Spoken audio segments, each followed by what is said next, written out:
Hello students, in last video we learned about the reflection of light and plane mirror. Now let's complete the remaining concepts which are related to the plane mirror.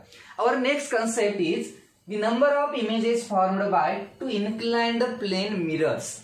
You observe that when you go to the salon or beauty parlor, you observe that too many of your images are formed.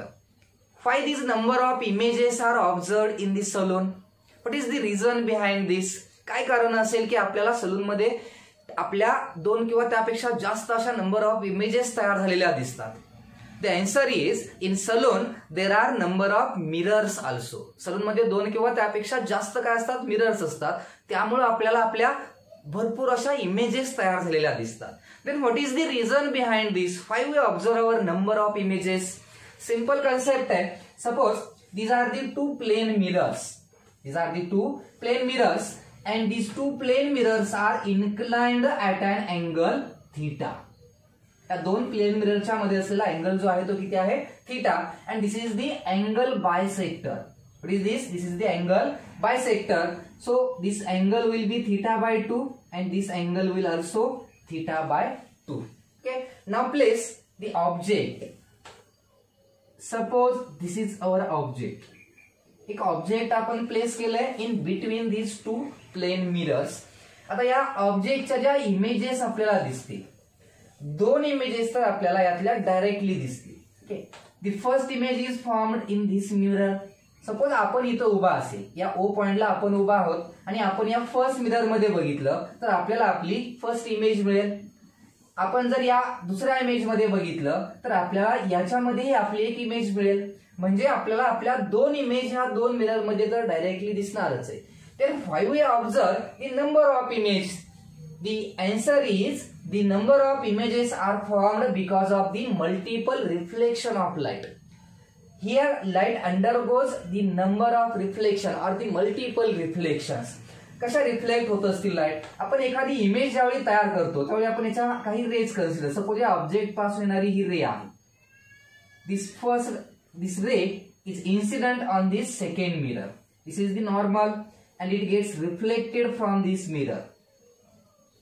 And because of this first reflection we observe our image. आपल्याला first आपली एक image मिळेल.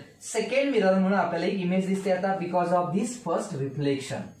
But this ray also incident on the second mirror.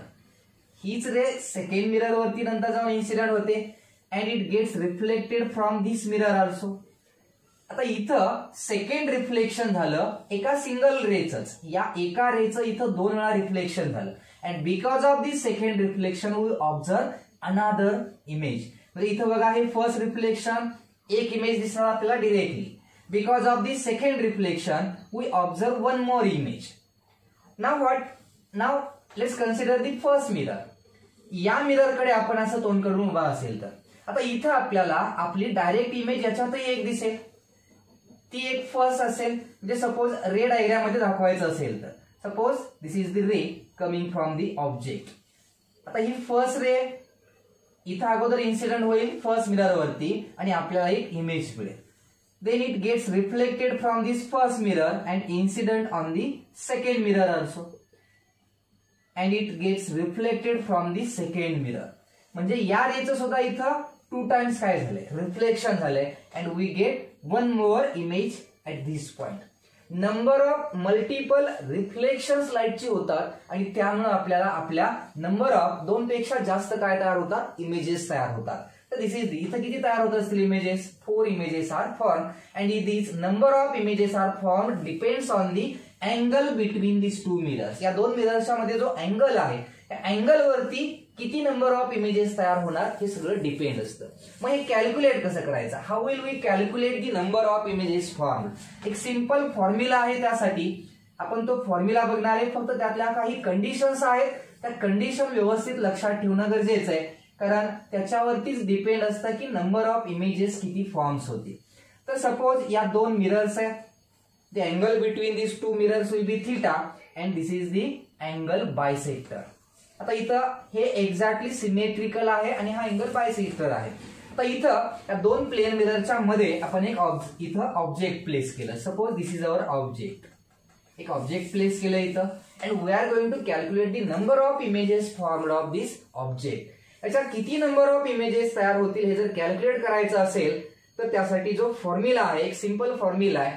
The formula is the number of images formed n equal to 360 by theta minus 1. This is the simple formula which is used to find the number of images formed of this object. But there are too many conditions. लगेच आपण हा formula directly use करू शकत नाही. इथल्या काही conditions असतात. तुम्हाला न्यूमरिकल्स लिहून दिलेला आहे. आता न्यूमरिकल्सला वाचून झाल्यानंतर तुम्हाला त्या कंडिशन्स त्या न्यूमरिकल मध्ये अगोदर शोधायचे. First find the conditions which is given in the question and then you have to use this formula. कोणत्या कंडिशन्स असतात? यातली फर्स्ट कंडिशन आहे if the ratio 360 by theta, हा जो पॅरामीटर आहे 360 बाय थीटा या फॉर्म्युला मधला हा रेशो जर इव्हन इंटिजर येत असेल, if this ratio is the even integer, जर हा रेशो इव्हन इंटिजर असेल तर आपण हा फॉर्म्युला आहे असा यूज करणार आहे. 360 बाय थीटा मायनस 1 हा फॉर्म्युला आहे असा आपण इथं यूज करणार आहे. If this ratio is an even integer, मग ऑब्जेक्ट तुम्ही अँगल बायसेक्टर वरती म्हणजे या दोन प्लेन मिररच्या बरोबर मध्ये प्लेस केलेला असेल किंवा असिमेट्रिकली कुठेही प्लेस केलेलं असेल. जर हा ratio 360 by theta even integer मिळत असेल तुम्हाला तर हा फॉर्म्युला आहे असा यूज करा. फक्त थीटा माहित पाहिजे तुम्हाला दोन प्लेन मिररच्या मध्ये असलेला हा अँगल. ही पहिली कंडिशन. सेकंड कंडिशन अशी आहे if the ratio 360 by theta equal to odd integer. हा रेशो जर ऑड इंटिजर असेल तर काय करायचं? जर हा रेशो दिलेल्या क्वेश्चन मध्ये ऑड इंटिजर मिळत असेल आपल्याला तर त्याच्यात परत दोन सब कंडिशन्स आहेत. यातल्या ज्या या दोन सब कंडिशन्स आहेत त्यामध्ये फर्स्ट कंडिशन आहे, म्हणजे इथं कंडिशन घेताना जर हा ऑड इंटिजर असेल तर पुढचा विचार करायचा. आता सपोज आपल्याला क्वेश्चन मध्ये हा रेशो ऑड इंटिजर मिळतोय, मग काय करायचं? सेकंड कंडिशन ऑब्जेक्टची पोझिशन असते. जर ऑब्जेक्टची position if object is on the angle bisector, object कुठं असेल? अँगल बायसेक्टर वरती, म्हणजेच एक्झॅक्टली या दोन प्लेन मिररच्या मध्ये याला सिमेट्रिकली प्लेस केलाय असंही म्हटलं जातं.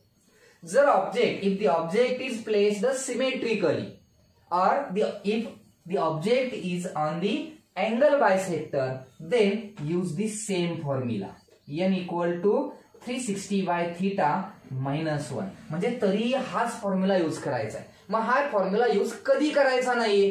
एकाच कंडिशनला आपण हा फॉर्म्युला यूज करत नाही. कोणत्या कंडिशनला? कंडिशन म्हणजे अगोदर चेक करा हा रेशो किती येतोय. If this ratio is odd integer and Wien the object is not placed symmetrically, ऑब्जेक्टला आपण जर सिमेट्रिकली प्लेस केलं नसेल, म्हणजे सपोज ऑब्जेक्ट इथं आहे, आता हा ऑब्जेक्ट दोन प्लेन मिररच्या मध्ये नाहीये, एक्झॅक्टली अँगल बायसेक्टर वरती नाही. जर हा इथं नसेल आणि हा रेशो ऑड असेल तर लक्षात ठेवा, हा रेशो इव्हन असेल तर ऑब्जेक्ट कुठेही असू द्या हाच फॉर्म्युला घ्यायचा आहे. जर हा रेशो ऑड इंटिजर असेल आणि ऑब्जेक्ट जर अँगल बायसेक्टर वरती नसेल तर फक्त आपण एक वेगळा फॉर्म्युला यूज करणार आहे आणि तो फॉर्म्युला असणार आहे 360 बाय थीटा ओनली. हा एवढाच फॉर्म्युला, म्हणजे फक्त आपण -1 यात केलेलं नाही. म्हणजे या फॉर्म्युलाचा आपण जो यूज करणार आहे नंबर ऑफ इमेजेस कॅल्क्युलेट करण्यासाठी, यात -1 आपण फक्त एका कंडिशनला करत नाही. कोणत्या कंडिशनला?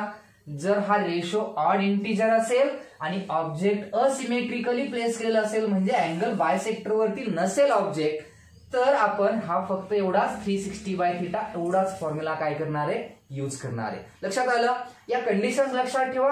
तुम्हाला number of images formed by two inclined plane mirrors याच्यावरती काही न्यूमरिकल आला तर तो सहज सोडवता येतो. पण यातले काही प्रॉब्लेम्स आहेत, म्हणजे हा न्यूमरिकल सॉल्व्ह करताना आपल्याला काही प्रॉब्लेम्स येतात.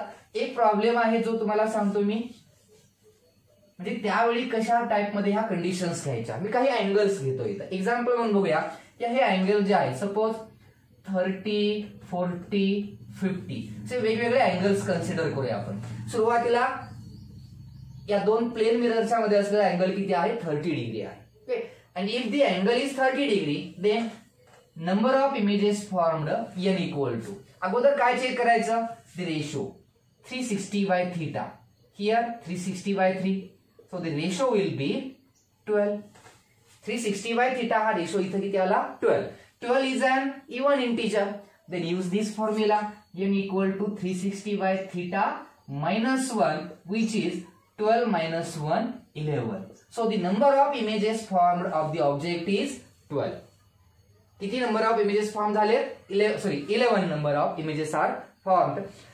Then the second angle, for second angle 40 degree. जर हा angle 40 degree असेल तर काय येणार आहे बघा, 40 डिग्री असेल तर इथं आन्सर येईल 9. Answer will be 9 and 9 is the odd number, odd integer. Then if this number is odd, then there are two possibilities. Which of the two possibilities? If the object is on the bisector, then use this formula, and if object is not on the bisector, then use only 360/θ.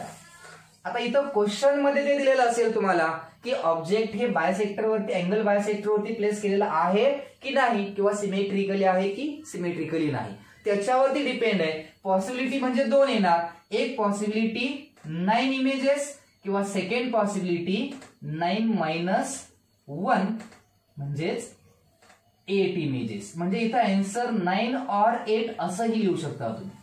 9 or 8, 9 किंवा 8 images इथं तयार होऊ शकतात, कारण इथं particular आपल्याला माहित नाही की ऑब्जेक्ट बायसेक्टर वरती आहे की नाही.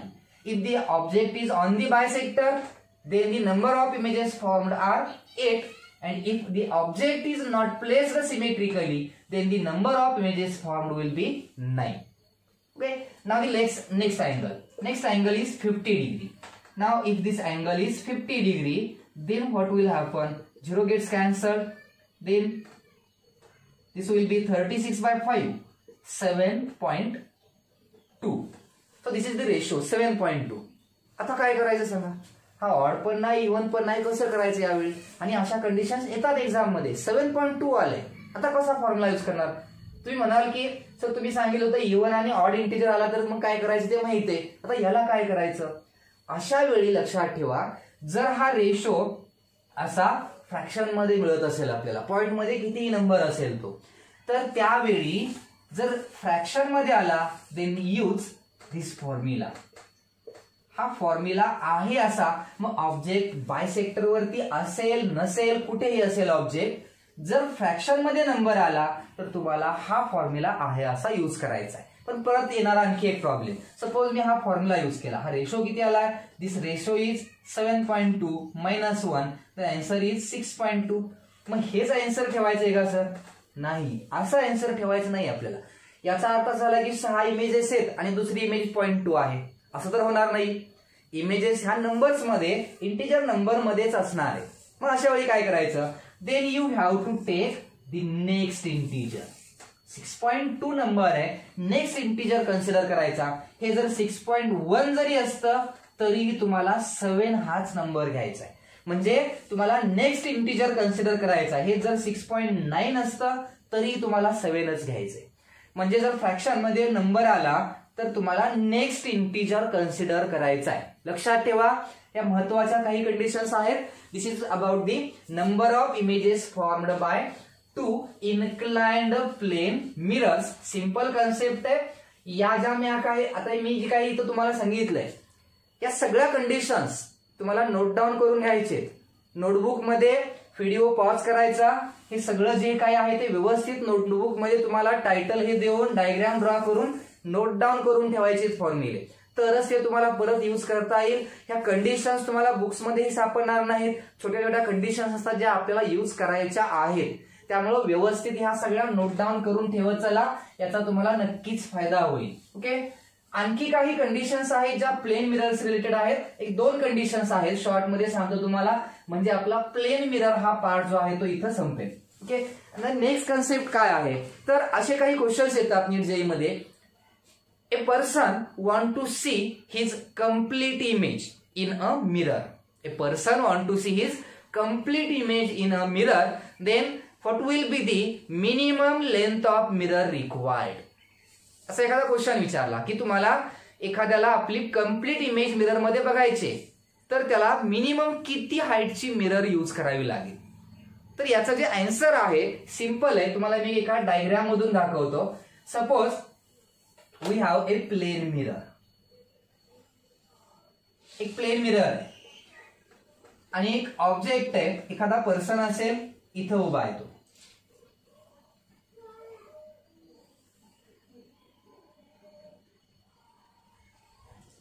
हा इथं उभा आहे. आता या पर्सनची हाईट आहे ती h आहे आणि याला आपली स्वतःची कंप्लीट इमेज दिसली पाहिजे मिरर मध्ये. आपल्याला बघायचं आहे की मिनिमम हाईट मिररची किती असेल ज्यामुळं आपल्याला ह्याची कंप्लीट इमेज बनवता येईल. आता रे diagram, suppose this is the feet. हा त्याचा पाय आहे. इथं डोक्याचा हा अप्पर पार्ट आहे, इथला पार्ट आहे, तो पार्ट इथे आहे. मग डोळे काय इथं आहेत का? तो इमेज बघणार कुठं? खाली बघणार आहे ना जरा, त्याला इथं इमेज दिसणार.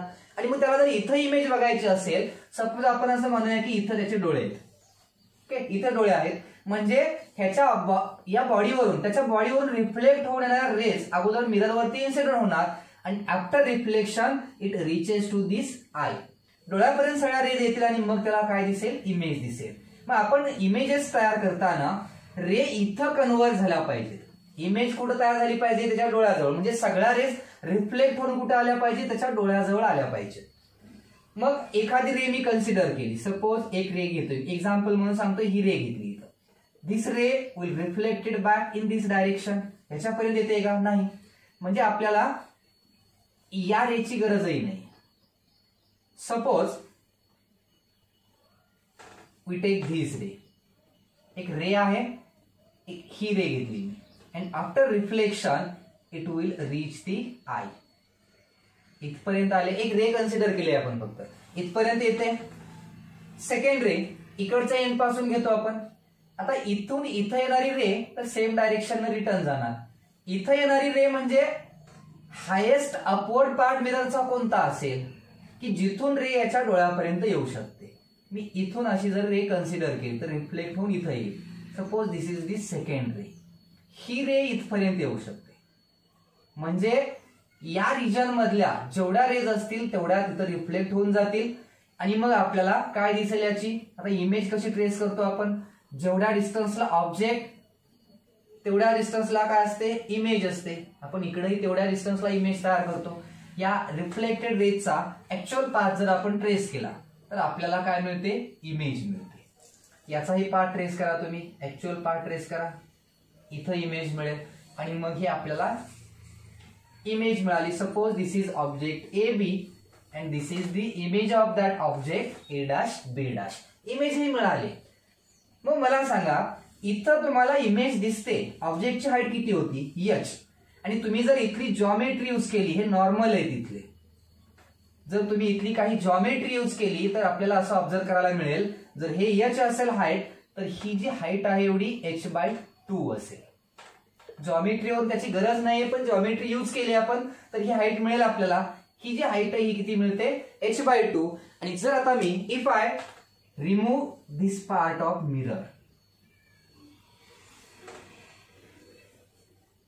if I remove this part then this is the height of mirror. एवढीच मिरर शिल्लक आहे आता. आणि एवढ्या मिरर मुळे सुद्धा त्याला त्याची पूर्ण कंप्लीट इमेज दिसणार आहे. म्हणजे आपण मिररच्या दोन एंडच्या रेज घेतले आणि तरीही त्याला त्याची कंप्लीट काय दिसते? इमेज दिसते. So what is the answer for this question? जर आपल्याला एखाद्याला आपली स्वतःची हाईट h असेल आणि आपल्याला जर आपली पूर्ण इमेज कंप्लीट इमेज बघायची असेल तर मिनिमम मिररची हाईट किती असावी? Answer is h/2. आपल्या हाईटच्या हाफ हाईटची जरी इमेज असेल, मिरर असेल सॉरी, तरी आपल्याला त्या मिरर मध्ये आपली कंप्लीट काय दिसते? इमेज दिसते. ही एक गोष्ट लक्षात ठेवा. म्हणजे लक्षात काय ठेवायचं आहे? जर ऑब्जेक्टची हाईट h असेल तर मिररची मिनिमम हाईट h/2 असावी जर आपल्याला आपली कंप्लीट इमेज त्यामध्ये बघायची असेल तर. सेकंड पॉइंट आणखी एक आहे. आता सपोज एक कंडिशन सांगतो तुम्हाला, असेही काही क्वेश्चन्स असतात. सपोज एक रूम आहे. In this room these are the 2 walls. आता इथं ही वॉल आहे, याची हाईट आहे h. या वॉलवरती मला मिरर फिट करायची. And I am here exactly at the centre of row. मी इथं बरोबर मध्ये उभा आहे. हा ऑब्झर्वर झाला. म्हणजे असं बघा, इथं काय आहे, ही समोरची वॉल आहे, मी मध्ये उभा आहे आणि माझ्या पाठीमागं तेवढ्याच डिस्टन्सला काय दुसरी वॉल आहे आणि मी या मिरर मध्ये माझ्या पाठीमागची वॉल काय करतोय, ऑब्झर्व करतोय. आणि मला या समोरच्या वॉलवरती अशी मिरर बसवायचे कमीत कमी हाईटची. जास्तीत जास्त अख्ख्या वॉलवरती मिरर लावली तरीही चालणार आहे. कमीत कमी किती हाईटची मिरर बसवावी लागेल, ज्यामुळे मला माझ्या पाठीमागं असलेली वॉल, कम्प्लीट वॉल पुढे दिसेल त्या मिररमध्ये. म्हणजे मला काय करायचंय बघा, या वॉलची हाईट किती आहे, h. मी इथं उभा आहे, माझं तोंड इकडं आहे आणि या वॉलवरती मला अशी मिरर फिट करायचे, मिनिमम हाईटची मिरर, ज्यामुळे मला या मिररमध्ये माझ्या पाठीमागची पूर्ण वॉल काय असेल, ऑब्झर्व म्हणजे व्हिजिबल असेल. तर इथं ज्या हाईटची आपल्याला मिरर यूज करायची असते, त्या मिररची हाईट मिनिमम इथं आपल्याला किती पाहिजे असते, 1/3 of the height of wall. त्या वॉलची हाईट जर याची असेल तर आपल्याला इथं 1/3 वॉलच्या हाईटच्या 1/3 मिररची हाईट असेल तरी आपल्याला त्याची काय दिसते, कम्प्लीट इमेज दिसते. या दोन गोष्टी आहेत हाईट्स रिलेटेड, म्हणजे मिररची हाईट किती असावी त्याच्याशी रिलेटेड काही दोन कन्सेप्ट आहेत, त्या व्यवस्थित लक्षात ठेवा. आणि यातले आणखी एक कन्सेप्ट जे ऍक्च्युअली तुम्हीही सांगू शकता, तशी अवघड नाहीये, पण एक एक्झाम्पल म्हणून मी सांगतो तुम्हाला की याला कसं यूज करता येईल. Okay, suppose this is our mirror and this is the normal drawn to this mirror. या सरफेसला ड्रॉ केला नॉर्मल आपल्याला माहिती आहे परपेंडिक्युलर असतो. नाव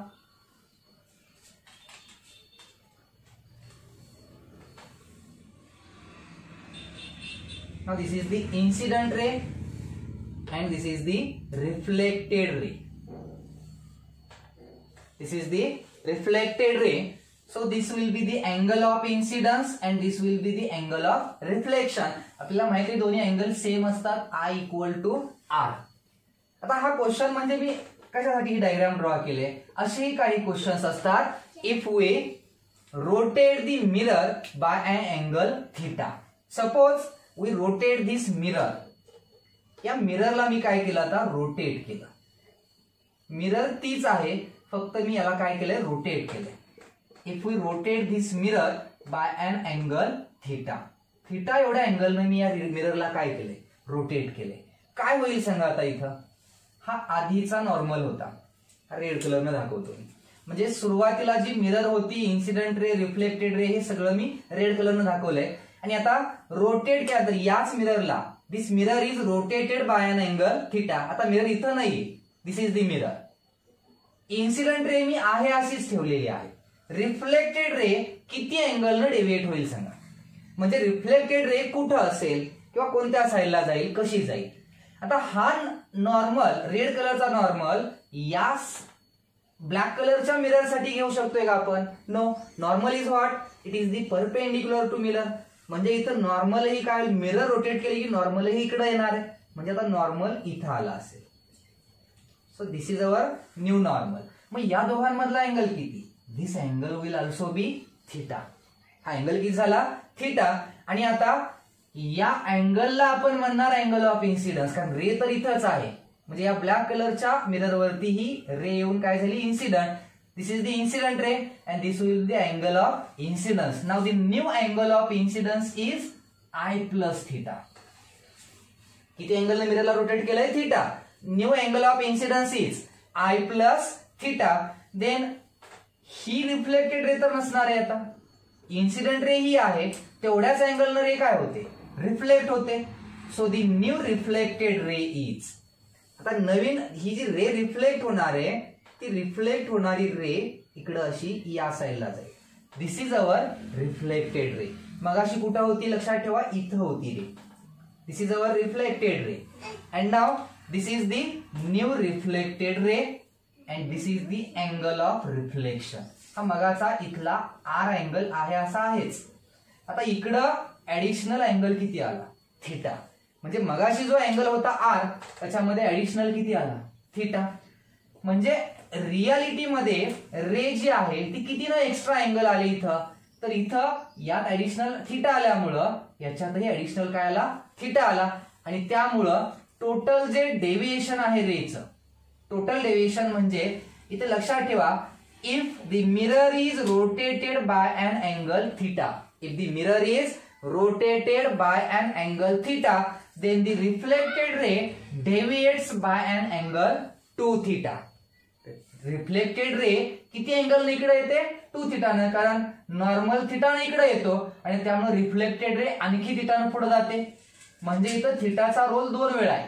अँगल ऑफ इन्सिडन्स मध्ये थीटा इन्क्रीज झालाय, अँगल ऑफ रिफ्लेक्शन मध्ये थीटा इन्क्रीज झालाय. त्यामुळे रिफ्लेक्टेड रे 2 थीटा एवढ्या अँगलनं काय होते, डेविएट होते, म्हणजे आणखी थोडी ती बेंड होते. So these are some concepts related to the plane mirror. Reflection आणि प्लेन मिरर वरती एक्झाम मध्ये क्वेश्चन विचारले जातात.